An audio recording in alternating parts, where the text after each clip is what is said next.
Lorsque vous regardez un film, l'histoire, les personnages et les émotions vous captivent. Et ce qui rend cette immersion possible, c'est en grande partie le montage. Le montage, c'est l'art d'assembler des plans, des morceaux de film, afin de raconter une histoire de manière fluide et compréhensible.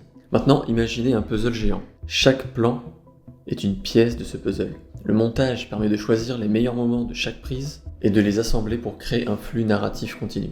Bien entendu, les plans peuvent varier, plans larges pour le décor, plans rapprochés pour les émotions, et très souvent des plans intermédiaires pour relier le tout. Et le montage, lui, fait en sorte que chaque pièce s'emboîte parfaitement. Mais avant le montage, il y a le storyboard, qui est une sorte de bande dessinée du film. Il aide les réalisateurs et les monteurs à visualiser chaque scène, et à planifier les angles de caméra et les transitions entre les plans. Chaque scène est souvent filmée sous différents angles, et avec plusieurs prises. Ensuite, dans le logiciel de montage, les plans sont disposés sur une timeline, qui est une ligne du temps numérique. Le monteur coupe, déplace et ajuste les clips pour créer des transitions fluides et maintenir le rythme du film. Le but est que chaque coupe soit naturelle, presque imperfectible, ce qui permet à l'histoire de se dérouler d'une façon très fluide, et c'est ce qui va permettre au public de rester immergé.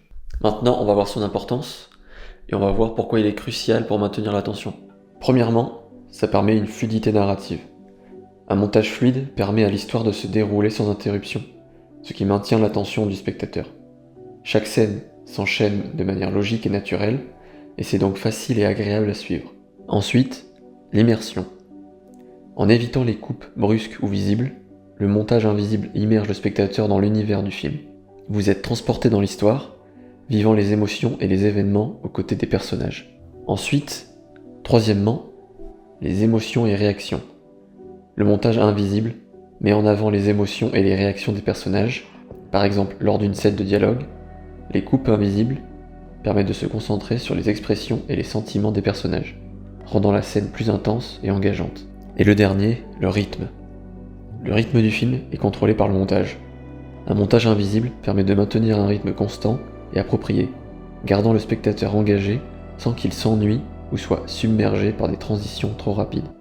Donc le montage vidéo permet tout ceci, et on va voir ensemble dans des exemples ce que ça donne de plus près. Alors par exemple, en premier, il y a la continuité spatiale et temporelle. Donc si par exemple une personne fait une action, le plan suivant, c'est la suite de son action.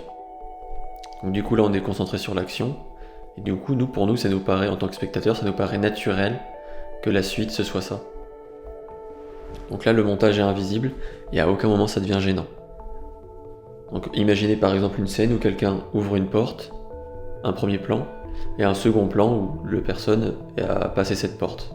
Donc là, la suite logique de l'action permet justement d'effacer le montage. Ensuite, la règle des 180 degrés permet aussi justement que lors du montage, on ne désoriente pas le spectateur. C'est-à-dire qu'en fait, les plans seront toujours du même côté. Comme par exemple une scène de dialogue, où deux personnes discutent l'une en face de l'autre, la caméra sera toujours du côté gauche, et elle filmera des plans de la personne qui parle à gauche, et ensuite des plans de la personne qui parle à droite. Mais à aucun moment on passera de l'autre côté de cette ligne imaginaire entre les deux personnages qui parlent, et donc du coup, ça va pas nous désorienter. On aura toujours l'impression d'être à notre place, et simplement de voir une personne à gauche et une personne à droite. Et donc là, le montage permet de rester naturel, de nous maintenir dans l'immersion. On reste où on est, et on est simplement concentré sur ce que chacun dit. Ensuite, il y a aussi le raccord de regard. Donc, si un sujet, une personne, regarde à un endroit, bien entendu, le plan suivant, dans la logique, c'est ce que la personne regarde. Donc là aussi, ça paraît naturel. Donc là, à aucun moment, le montage va venir gêner le visionnage. Donc du coup, ça aussi, ça rend le montage invisible. Vous pouvez aussi utiliser des raccords de son. Donc par exemple, que le son commence déjà dans le plan d'avant. Donc du coup on sait que voilà, le plan suivant ce sera ça. On peut voir ça dans des films notamment où par exemple deux personnes discutent, et pour passer au plan suivant où ils sont dans le train, lors du dialogue avant, on entend déjà le bruit du train. Et donc sur le plan suivant on voit le train, et là ça paraît aussi logique, et du coup ça rend le montage aussi invisible. Donc, bien entendu, des méthodes il en existe aussi plein d'autres, mais aujourd'hui vous en avez vu quelques-unes que vous pouvez mettre directement en pratique dans vos vidéos. Si vous souhaitez en savoir davantage sur le montage vidéo, dans la description, vous allez trouver des liens qui, je suis certain, vont beaucoup vous aider.